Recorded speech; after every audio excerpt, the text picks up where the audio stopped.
that I'm so excited for the show this evening. This is something I've always dreamed of, playing this festival, so it feels very special. Alors, vous savez, chacun son métier.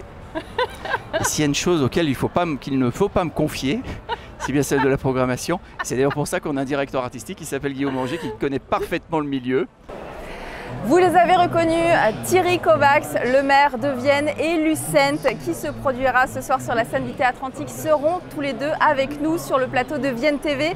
Mais avant, les images d'hier.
De retour sur le plateau de Vienne TV et ce soir nous accueillons Thierry Kovacs, le maire de Vienne. Merci Thierry d'être avec nous sur ce plateau.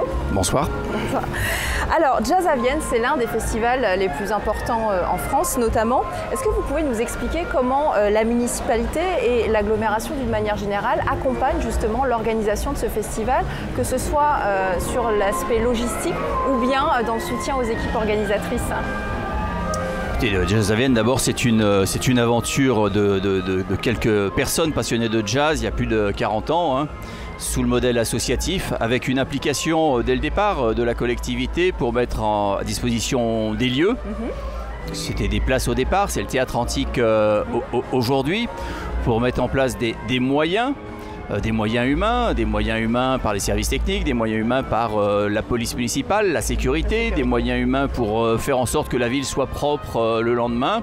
Et puis tout ça a évolué année après année. On est passé de l'association à l'EPIC, aujourd'hui à l'EPCC, dans lequel et la communauté d'agglomération et la ville de Vienne sont membres, ce qui justifie d'ailleurs l'intervention de ces services. L'agglo par exemple, avec son service informatique, vient en soutien des équipes de Jazz à Vienne. Bien, merci. Alors, nous sommes ici à Cybèle, donc c'est une des places centrales aussi du festival. Le jardin de Cybèle a connu des travaux là, récemment de rénovation. Est-ce que vous pouvez nous en parler?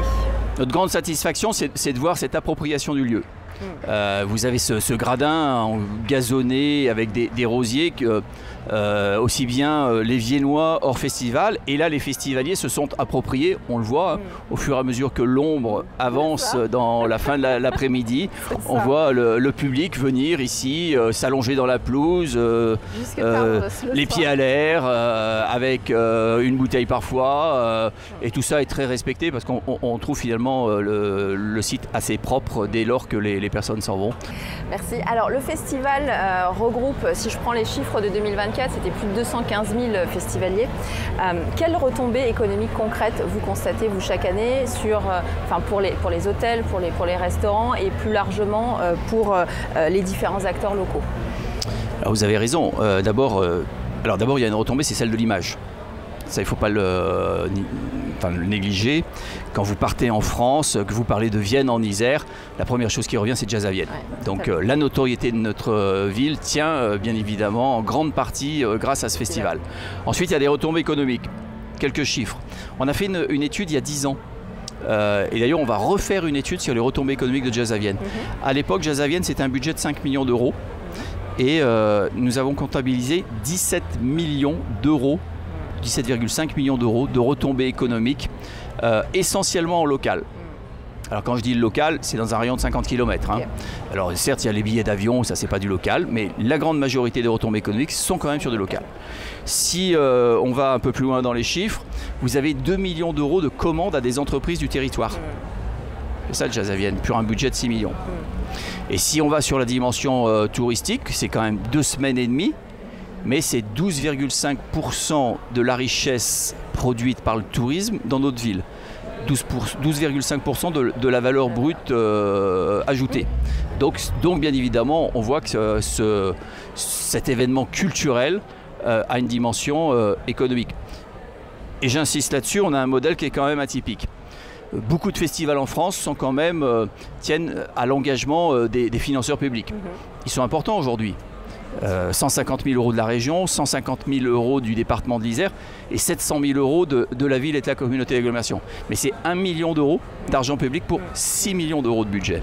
Et ça, c'est un modèle qui est complètement atypique avec les retombées que j'ai évoquées. Quel regard portez-vous sur la capacité d'un festival comme Jazz à Vienne à rassembler, à fédérer autour de la musique, je dirais même au-delà finalement du public jazz traditionnel? Quel regard vous pouvez avoir là-dessus? Bah écoutez, je vais prendre quelques exemples. Le festival, le concert jeune public. Donner cette possibilité à des enfants des écoles élémentaires de tout notre territoire et au-delà, puisque maintenant même Saint-Étienne, Lyon sont intéressés, on est obligé de faire deux séquences. Donner cette possibilité à des enfants de vivre le premier concert de leur vie quelque part, dans un théâtre qui là regroupe plus de 4000 enfants ce jour-là, plus les accompagnateurs. Quand je vois le travail qui est fait avec les centres sociaux, autour de Jazzimum, quand je vois la mobilisation de ces mêmes centres sociaux, des commerçants des quartiers, des structures également d'accueil d'adultes ou d'enfants handicapés qui participent à la décoration de la ville, quand je vois ces commerçants aussi qui décorent leur vitrine, bien évidemment c'est toute une ville qui fait corps avec un festival. On est très fiers de ce festival, on est très fiers de l'accueillir, on est très fiers de ses retombées et de l'image qu'il donne à notre ville. Voilà. C'est un vrai bonheur et voilà. Et quand le festival arrive, c'est un peu l'été qui arrive, et un peu l'annonciation l'annonce des vacances en réalité. C'est une ambiance particulière quand le festival commence. C'est ça, même quand on travaille tous les jours. Complètement. Merci en tout cas. Merci à vous d'avoir été avec nous sur le plateau de Vienne TV pour nous partager justement ces retombées et tout ce qu'il y a autour. Et merci pour la couverture de cet événement. Merci. Alors comme chaque jour, nous vous emmenons au cœur de la vie du festival. Alors le festival, c'est de la musique, c'est aussi des stages de musique, mais pas que. C'est également des stages de danse qui se tiennent sur plusieurs jours avec une restitution ici sur la scène de Cybèle. Nos équipes étaient présentes pour la restitution du Lindy Up. On découvre le reportage dès maintenant et nous on se retrouve juste après.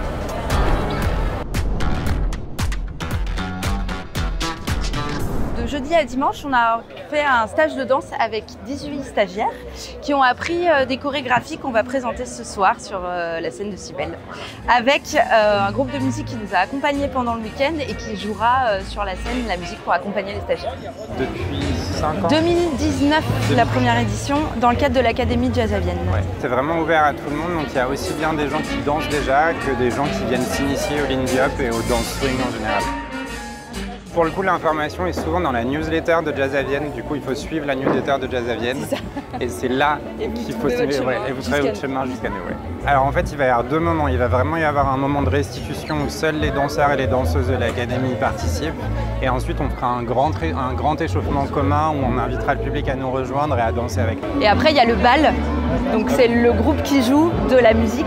Et n'importe qui peut venir danser, sachant qu'on a des danseurs et des danseuses de Lindy Hop qui viennent spécialement pour le bal aussi. On est de retour sur le plateau de Vienne TV, toujours à Cybèle en compagnie de Lucent. Lucent, vous produisez ce soir sur la scène du Théâtre Antique. On est heureux que vous soyez parmi nous. Bienvenue. Thank you so much, thank you. Really good. I'm so excited for the show this evening. This is something I've always dreamed of, playing this festival, so it feels very special. C'est la première fois que vous venez à Vienne. Qu'est-ce que ça vous fait d'être ici, sur cette scène mythique? Yeah, this is incredible. I've obviously never been here before, but it feels very special. I've only managed to have a small walk around this morning, but it feels incredible to be here. Thank you. Alors, est-ce que vous pouvez nous parler, nous raconter votre parcours musical? Qu'est-ce qui vous a inspiré à chanter? So I first started releasing covers around about 6 or 7 years ago. I didn't know what to expect with them, but they very quickly got discovered and went onto a UK television show. Following on from that, I then found my manager. I started to release original music for the first time, and that has been ongoing for the past 2 and a bit years, and I feel incredibly lucky to be playing venues like this and to be in France again. It feels very, very special, and these shows in France are always my favorite, so I'm really, really excited. Thank you. Alors vous avez commencé, comme vous le disiez, par chanter des reprises avant de lancer vos propres compositions. Est-ce que cette transition, ça a été un challenge, un défi pour vous? No, actually, because I'd always wanted to write my own songs. It's always been a dream of mine, and I think the way I did it, so when I did put the covers out there, it was more a way of getting my voice heard, and I guess changing the covers slightly, so making them more acoustic, more live lounge feel that would suit my voice, and I kind of wanted to represent that in my original music as well. But I think when I did that, it was adding in those jazz elements and making it feel as authentic to me as possible. Et votre musique, justement, c'est un mélange de jazz, de blues, de pop. Est-ce que vous pouvez nous parler de votre processus créatif et de vos influences? So I work very closely with my producer, Bjorn, who is my guitarist in my band as well. When we write together, it's very much the both of us. I might come up with an idea, or maybe it might be together, but he can kind of, on his guitar, take chords to somewhere that makes me, I guess, really it makes it possible for me to write my music. And whenever I write with other people, it almost feels like it's a bit of a challenge. So I find that it's very easy to write with him, and that's been the ongoing process for the past 2 years. So I feel very lucky to have that with him. Alors Ella Fitzgerald fait partie de vos inspirations aussi. D'Ella Fitzgerald, je dirais, à Nina Simone, comment ces grandes voix ont façonné votre style actuel aujourd'hui? I listen to their voices every day. It's something that I've grown up with in my parents' house as well. And I think just combining that music of jazz and pop together, that blend, I love so much. But I think listening to those voices and that sound every day, it inspires me to want to write it as much as possible. And we love that. Yeah. Votre premier EP, Self Sabotage, explore des thèmes très forts. Qu'est-ce que vous aviez envie de transmettre au travers de ces titres? I think at the time it was going through a transition of like bad relationships, where my career was at. I was unsure. There was so much going on that I found that I was kind of making life harder than it needed to be, and because of that I wanted to write this music about it. So that's essentially why I called it Self-Sabotage. There was a lot of hurt going on, and I think just in order to write that music, it was almost like a therapy for me. Est-ce qu'il y a des projets, que vous souhaiteriez nous partager ici ce soir à la suite de ce premier EP?